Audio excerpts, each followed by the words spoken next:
जय हिंद साथियों, ये आपके लिए बहुत अच्छी खबर है कि उत्तर प्रदेश पुलिस में जो है 62,000 भर्तियां प्रारंभ होने वाली हैं और उसका जो नोटिफिकेशन है वह कहीं ना कहीं दिसंबर के लास्ट वीक में या जनवरी फर्स्ट वीक में आ जाएगा।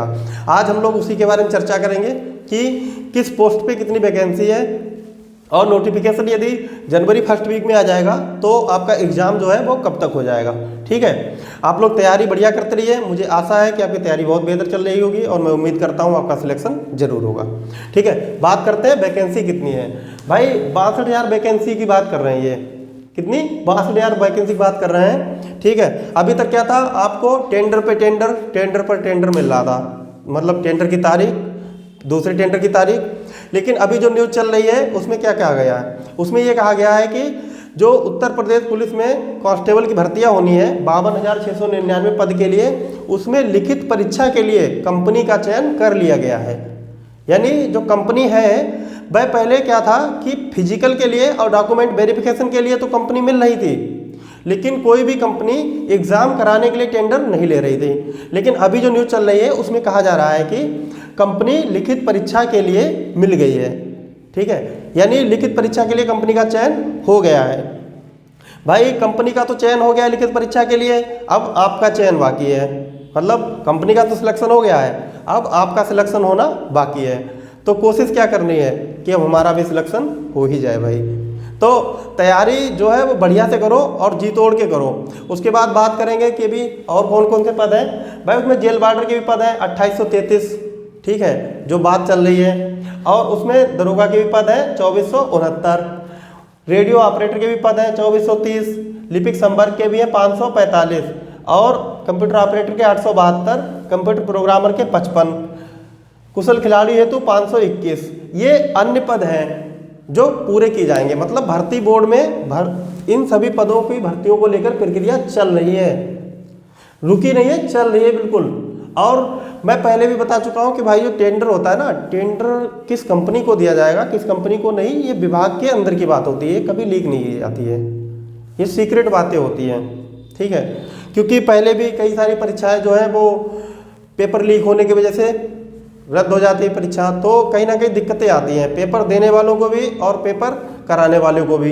जैसे कि हमारी परीक्षा में हुआ था, हमने 2018 भर्ती में भाई जब परीक्षा दी थी तो 2018 में सेकंड शिफ्ट में मेरा एग्ज़ाम था भाई, कैंसिल हो गया था। क्यों? पेपर लीक हो गया था। तो कोई ऐसी कंपनी ढूंढ रहा था भर्ती बोर्ड की जो अच्छी तरह से पेपर करा सके और कहीं ना कहीं पेपर लीक ना हो, क्योंकि उससे क्या होता है कैंडिडेट्स का नुकसान हो जाता है। ठीक है, बार बार डिस्टर्ब होता है पेपर देने में, फिर भर्ती प्रक्रिया भी है वो थोड़ी लेट हो जाती है, भर्ती देर से पूरी हो पाती है, तो उससे कहीं ना कहीं भर्ती बोर्ड भी डिस्टर्ब रहता है। तो वो सबकी कोशिश यही थी कि इस बार एक ऐसी कंपनी सिलेक्ट करेंगे जो एग्ज़ाम को अच्छी तरह से करा सके और पेपर लीक ना हो। तो सबकी मेहनत पर भाई अच्छा असर हुआ है और सबकी मेहनत रंग लाई है। तो अब आपकी मेहनत रंग लाना बाकी है भाई। आपके सामने 52,699 पद का जो नोटिफिकेशन है वह दिसंबर यदि लास्ट वीक में आ जाता है तब तो ये जो कुछ भैया बहन हैं उनके लिए बहुत अच्छी खबर है, क्योंकि एज काउंट जो होगी वह नोटिफिकेशन आने से पहले से होगी। तो जो लोग ओवर एज हो जाएंगे 2024 में वह कहीं ना कहीं फॉर्म अप्लाई कर सकते हैं, उनके लिए फ़ायदे की बात है। ठीक है, यदि दिसंबर लास्ट वीक में नोटिफिकेशन नहीं आया फॉर्म अप्लाई का और फॉर्म अप्लाई हुए यदि जनवरी फर्स्ट वीक में, तो जो लोग ओवर एज हो जाएंगे ना 2024 में उनके लिए नुकसान हो जाएगा। तो हम तो यही चाहेंगे कि भाई दिसंबर लास्ट वीक में ही नोटिफिकेशन आ जाए, क्योंकि जो लोग ओवर एज होने वाले हैं उनको भी कहीं ना कहीं मौका मिल जाएगा और वो भी कहीं ना कहीं सिलेक्ट हो जाएंगे, तो सबका फ़ायदा होगा इससे। ठीक है, लेकिन सबसे बढ़िया बात यह है कि भर्ती यदि दिसंबर और जनवरी में ही आ जाती है तो क्या होगा, एग्ज़ाम कब तक होगा भाई? फरवरी में क्लियर है, फिर फरवरी में एग्ज़ाम हो जाएगा। ठीक है, फरवरी में एग्ज़ाम होना बिल्कुल क्लियर है, फरवरी में एग्ज़ाम करा ही देंगे। हाँ, ये हो सकता है कि आपका फिजिकल ना कराएं, लोकसभा चुनाव आ जाए तब, तो फिजिकल का कट ऑफ लगा के छोड़ सकते हैं, ये भी हो सकता है, लेकिन एग्ज़ाम तो होना ही होना आपका। ठीक है, एग्ज़ाम क्लियर है। यदि दिसंबर लास्ट वीक में नोटिफिकेशन आएगा तब भी फरवरी में एग्ज़ाम हो जाएगा, और यदि जनवरी फर्स्ट वीक में आएगा तब भी एग्ज़ाम जो है वो फरवरी में हो जाएगा।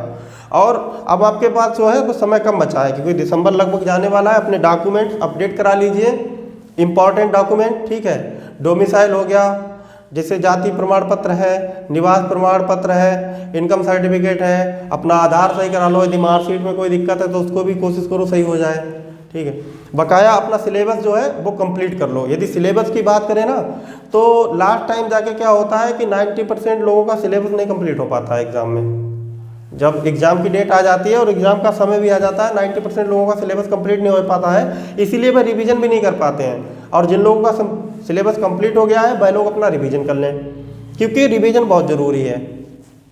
यदि मैं बात करूँ ना एग्ज़ाम की, तो एग्ज़ाम तो आपका फरवरी में हो ही जाएगा, इसलिए आपके पास समय कम है और बढ़िया से तैयारी करें। मुझे आशा नहीं, पूरी उम्मीद है कि आपका सिलेक्शन जो है वह क्लियर है, आप लोग सिलेक्शन जरूर लोगे। और ये उम्मीद कभी मत छोड़ना कि भर्ती नहीं आएगी, भाई भर्ती आएगी, भर्ती जरूर आएगी, बस थोड़ी देरी हो रही है, लेकिन भर्ती आना निश्चित है, ठीक है। जय हिंद।